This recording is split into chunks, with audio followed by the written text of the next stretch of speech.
요즘 바쁘시죠? 좀 바빠졌어요. 네. 다른 데 나가셔서 대박이 나셔서. 아, 그런 얘기 요새 괜찮습니다. 해도 돼요? 네, 해도 됩니다. 어차피 아, 여기 보시는 분들 거기 보시고 거기 아. 보시는 분들도 여기 보시기 때문에 괜찮습니다. 편하게 하셔도. 저는 베트남 국제 결혼을 조금 알려보고 싶어요. 잘 하신 것 같더라고요. 저도 나중에 기회 되면 한번 가보도록 하겠습니다. 꼭 일정을 잡아 보세요, 마 소장님. 알겠습니다. 오늘은 이제 나이 관련된 이야기 위주로 좀 해보려고 합니다. 아까 잠깐 뭐 다른 분하고 이야기하셨을 때 이혼하신 베트남 여성분을 찾는 분들도 계시잖아요. 그런 분 찾으실 때 좀 조심해야 될 게 있을까요? 되게 우리나라 남성들이 재혼의 경우는 베트남 여성 재혼을 거부가 반응이 없어요. 대다수 재혼 남들은 재혼 여성에 대해 긍정적입니다. 가장 서로 고민해야 될 일은 베트남 여성의 자녀, 한국 남성의 자녀 문제가 그것으로 인한 문제점이 있을 거예요. 어떤 여성을 피해야 된다, 뭐 이런 거를 딱 한마디로 말은 못 하겠는데, 중요한 건 베트남 여성한테 자녀가 있을 때 그 자녀로 인한 두 분의 어떤 갈등이 있을 수 있거든요. 그걸 꼭 고민해 보셔야 돼요. 저희가 몇 번 이제 나이 관련된 이야기를 했었는데 제일 많이 오시는 분들이 40, 50대잖아요. 주 고객은 40대들. 40대. 예, 그 다음에 30대와 50대가 합쳐서 50%, 40대가 50% 이렇게 생각하시면 돼요. 40대는 주로 어떤 나이대를 만나는 게 좋을까요? 애매하죠. 40대들은 초혼이면 초혼 여성을 만나고 싶고, 근데 초혼 여성은 나이 차이가 좀 나야지 될 테고, 40대의 재혼 남성들은 재혼 여성도 괜찮으니까 범위가 넓어지고, 그런 차이는 있죠. 그럼 이제 권장하는 나이는 몇 살 정도로 보세요? 저는 신랑님들한테 절대 띠 두 바퀴는 돌지 않기를. 대다수 결혼회사들은 나이 차이를 줄이세요, 20살을 넘기지 마세요, 누구나 그렇게 얘기하고 그게 맞습니다. 근데 신랑님들의 개인 차이는 좀 있을 수 있어요. 신랑님의 외모나 능력이나 이런 것이 조금 좋다면 조금은 더 허용할 수 있는데, 그래도 절대 띠 두 바퀴는 넘으시면 안 됩니다. 그래도 넘는 경우들도 종종 있죠. 있죠.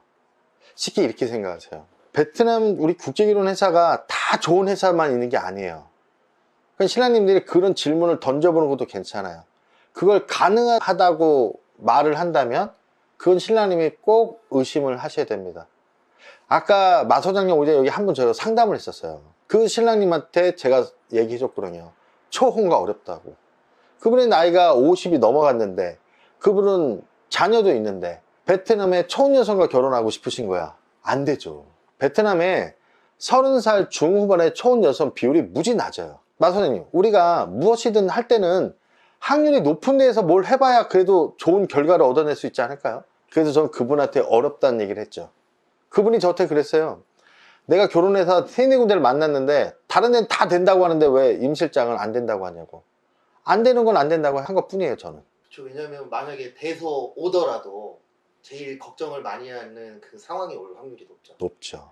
국제 결혼이 남성들만의 어떤 생각과 욕심이 될 수도 있는데, 다 이쁜 여자 좋죠. 근데 나도 생각해 봐야 돼. 그 여자도 내가 호감을, 나한테 사랑을 느낄 수 있을, 서로 간에 그걸 주고받을 수 있어야 되거든요. 국제결혼 그러면 댓글에도 많이 달리고 아마 상담 오시는 분들도 가장 많이 걱정하는 게 이제 이혼하시거나 도망가시거나 그렇죠. 그게 가장 많더라고요, 댓글에도. 제가 한번 20대 유튜버에 한번 출연했거든요. 거기 주제가 매매혼이었어요. 매매혼이라는 주제를 놓고 토론을 했었는데, 마 소장님은 매매혼이라는 것이 어떤 거라고 생각하세요? 매매혼 그러면은 돈 주고 사는 거? 마 소장님, 그러면 우리나라 국내 결혼 업체도 돈 주고 여사를 만나는 거잖아요. 그렇죠. 국제결혼도 똑같아요. 국제결혼도 신랑님들이 결혼회사한테 돈을 지불해주고 신부한테 결혼회사가 신부한테 주는 돈이 없어요. 근데 어떻게 왜 꼭 국제결혼은 매매혼이라는 말들을 많이들 주제를 놓잖아요. 그런데 그렇다면 우리나라 국내 결혼 업체도 신랑님들이 돈을 주고 신부를 만나는 건데 크게 다른 거 같지는 않고요. 그렇죠. 그래서 댓글에도 항상 그것 때문에 싸움 나요.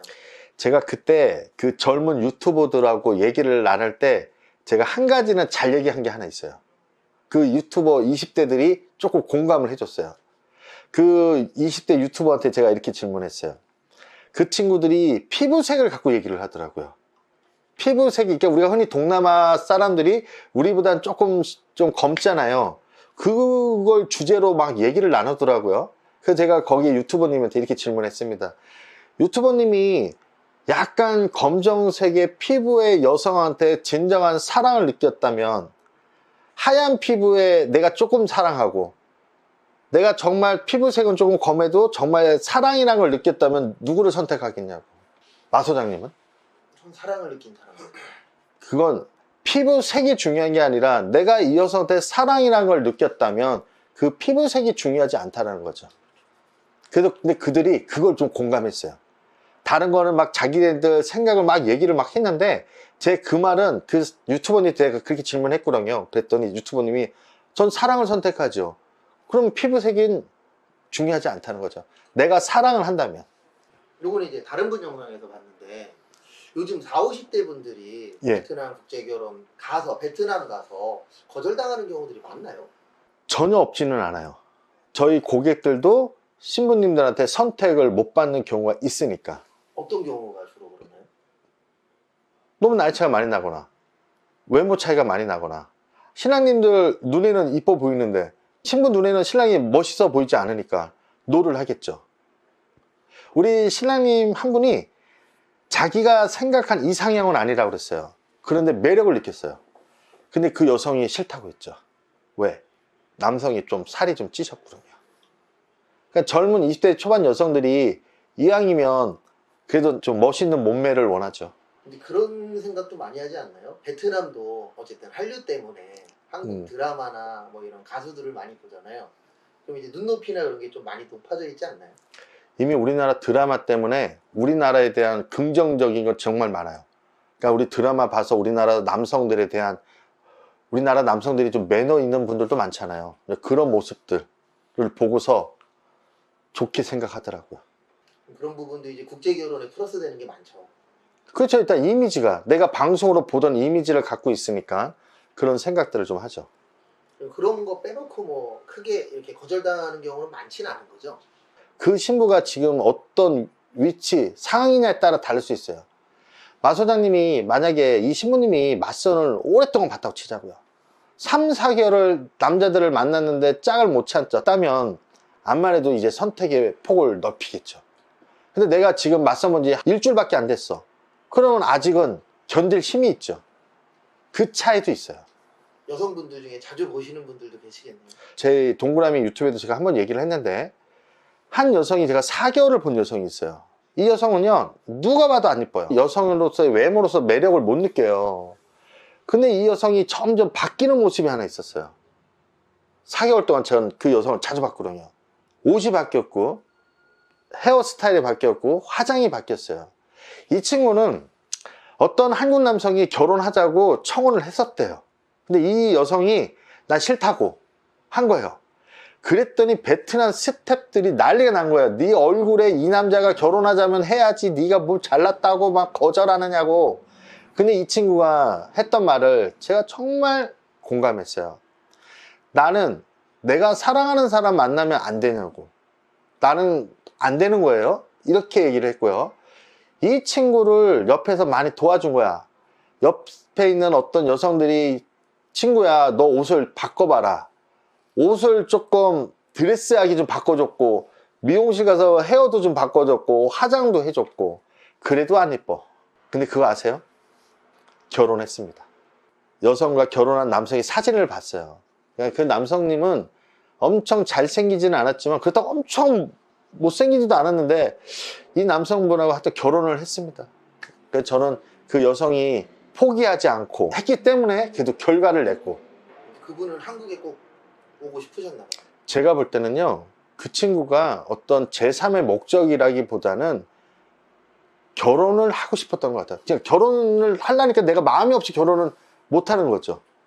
오히려 그 남자분이 운이 좋았을 수도 있겠네요. 그 신부님은 아마 가정생활에 충실할 거예요. 그건 우리 다 느낄 수 있죠. 외적인 모습이 여성으로서의 매력이 좀 적어서 그렇지. 착한 여성이었어요.